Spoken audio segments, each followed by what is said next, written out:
Welcome to the Prepped and Polished podcast, the podcast that empowers you to take control of your education, featuring weekly interviews with influencers in the world of education, as well as tutoring tips, lessons, and updates. And now, here's your host, Alexis Avila. And welcome back to the Prepped and Polished podcast. I'm your host, Alexis Avila, and this is episode 178. And make sure to join our podcast community on SoundCloud and Twitter and Facebook. Just go to prepkedandpolished.com, and we have a brand new website, and let me know what you think of it. Have a question or reaction during or after this podcast, just email us at radio@prepkedandpolished.com. And today on episode 178, I'm talking to Todd Weaver, who has an MBA from Northeastern. He's a college financial aid advisor and vice president of strategies for college in Boston. Todd specializes in integrating the college selection process within cost management parameters for the families he works with. On today's episode, Todd gives us his best 3 financial aid tips that parents must know. And there is one big surprise one that I bet a lot of parents don't know. And it will save you a lot of time and alleviate your stress.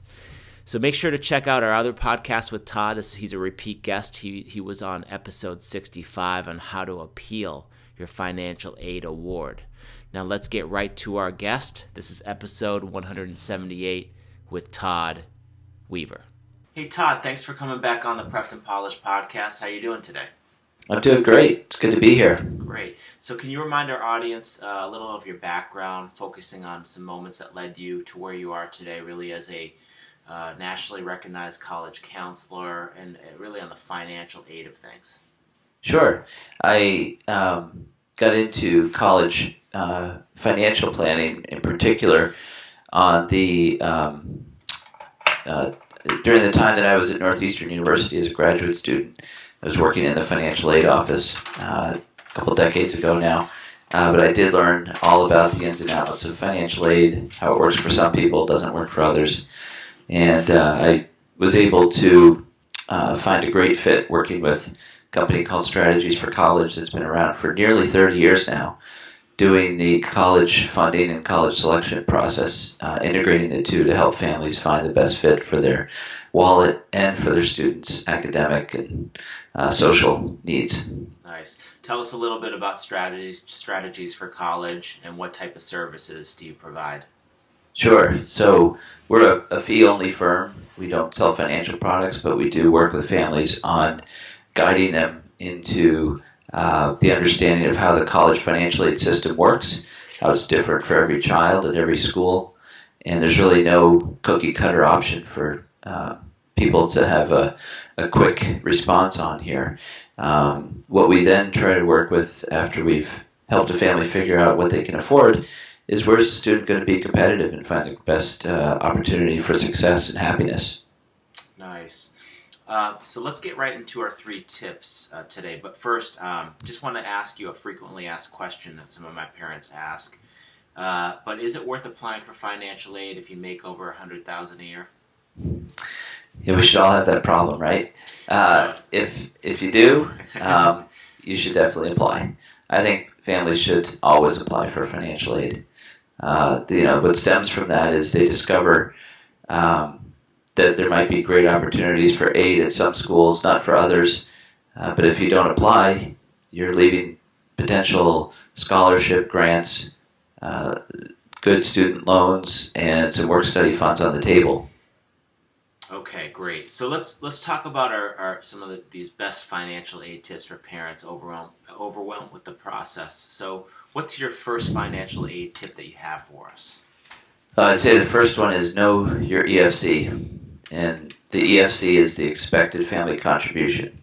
Okay. Every college is going to ask a family to come up with a minimum or base amount of funding for their students' education, and that's typically called the EFC. I like to call it your deductible because it's kind of what you're tasked to come up with before the school will come up with any financial aid. So run the numbers. Okay, that's a good tip. Definitely run the numbers. So what's tip 2? What's your financial aid tip number 2? I'd say tip number 2 is know the timing of everything that goes on here. When your students are applying to college, you'll realize that their application deadlines might not be until November 1st of a senior year in high school, or December or January 1st. But the opportunities to apply for financial aid come earlier than that. So the first timing tip I have is know your EFC and plan your financial funding options for college by the onset of sophomore year in high school. And the reason I say that is because the financial aid forms now do a 2-year look back for a family's income, meaning January 1st of a student's sophomore year in high school is when the clock starts ticking. Wow, so you really want to know before then. It's not too late if you haven't, if your student is a junior or even a senior. You're starting to push a lot of the envelopes here, but for optimal planning, you want to have this done by sophomore year, the beginning of sophomore year. And I would imagine that if they need a 2-year look back, that if you kind of start at sophomore year, you're saving yourself a lot of time scrambling around finding forms and financial aid statements. Absolutely. A lot of stress prevention. Yes, exactly. Yeah, nice. Okay, great tip. How about your third financial aid tip for us? Well, that is a good segue right into a continuation on timing. The third tip is how to file the forms, when to file the forms. You used to have to wait until after halfway through the senior year in high school to file aid forms. But now with this 2-year look back, you are able to file financial aid forms as early as October 1st of a student's senior year in high school. It gives you 3 extra months to get the data in. And it also hopefully gives colleges an opportunity to give feedback on the potential financial aid packages earlier than before. So that helps a lot.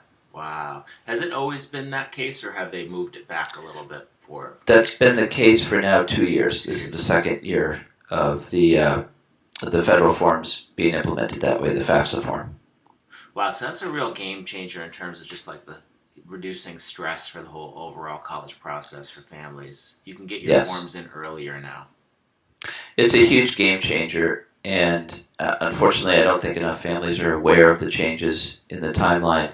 So this is wonderful to get a chance to talk to you about it and hopefully inform your listeners and viewers about the changes in the system that are really going to help them if they take advantage of them. Wow. And I bet your firm really does a good job just kind of keeping everyone accountable and knowing when to submit forms and stuff like that, helping them out. Yes, but thank you. We do. That's a key part of our process. We find a lot of families come to us for the financial guidance on how to fund each year of college for each child, however many they have, and also to help guide them through the form process, because I've worked with some families where they're filing forms and back and forth emails and paperwork with a college for 6 or 7 months of senior year. So it's pretty it's a pretty detailed process. It's much worse than filing your taxes in my mind. Oh, wow. And that's not a walk in the park doing that. So just remind us, how to best get in touch with you, please, and how do we get in touch with you, work with you. Well, we're on the web with strategiesforcollege.com. That's our homepage. We actually offer families an opportunity to send in their financials there and get a complimentary review of their EFC. So anybody who is unsure what their EFC is, we're welcoming them to come on in and send in their data, and we'll be happy to do it for them. And that's a free service. We also are on Twitter at College Game Plan, and we're on Facebook at strategiesforcollege.com. Great, Todd. And any advice for teenagers listening today, getting ready for college? Teenagers. Learn how much your cell phone bill costs. Maybe you're not paying part of that bill to your parents, but man, if you have an understanding of that, you're definitely going to have an understanding of what it's going to cost to go to college. And keep working hard in the classroom. That's a great tip. Okay. Todd, thanks so much for coming back on the Prepped and Polished podcast, and let's have you back on again for some more tips. Appreciate your time. Absolutely. I appreciate it, Alexis. Thank you very much. And this wraps up our show today. This was episode 178 with Todd Weaver of Strategies for College. To connect with Todd and work with him, go to www.strategiesforcollege.com. I hope you enjoyed today's episode. Listen to my other podcast with Todd. It was episode number 65 on how to appeal your financial aid award.